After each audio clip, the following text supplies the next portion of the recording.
여러분 안녕하십니까? 세월호 참사의 모든 의혹을 철저히 수사하겠다면서 1년 2개월 전 출범했던 검찰 특별수사단의 최종 결론은 증거 없다, 책임을 물을 수 없다였습니다. 수사 외압과 증거 조작, 구조 방치, 유족 사찰 같은 주요 의혹을 모두 무혐의 처분한 겁니다. 당시 청와대와 법무부가 해경의 구조 실패에 업무상 과실치사를 적용하지 말라고 지시한 것도 외압이 아니라 단순한 의견 제시라고 결론 냈습니다. 먼저 곽동건 기자입니다. 지난 2014년 8월 서울 동부시립병원.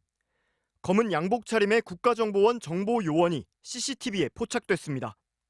세월호 특별법 통과를 요구하며 단식 중이던 유가족 김영호 씨에 대해 캐묻고 다닌 겁니다. 원장님이 국정원 직원이 찾아와서 너에 대해 이렇게 물어봤다.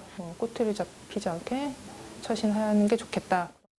국정원은 이렇게 유가족들을 뒷조사해 최소 48건의 보고서를 만들었지만 검찰은 모두 범죄가 아니라고 결론 냈습니다.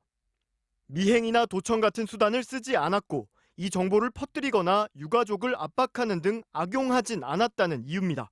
유가족에 대한 동향 보고서 작성 사실은 확인되었지만 현실적인 권리 침해는 확인되지 않았기에 관련 대법원 판례에 따라 혐의 없음 처분하였습니다. 국군 기무사령부가 유가족 사찰 문건을 600여 건이나 작성해 군사법원에서 실형을 받았는데도 이를 35차례 보고받은 청와대는 마찬가지로 모두 무혐의.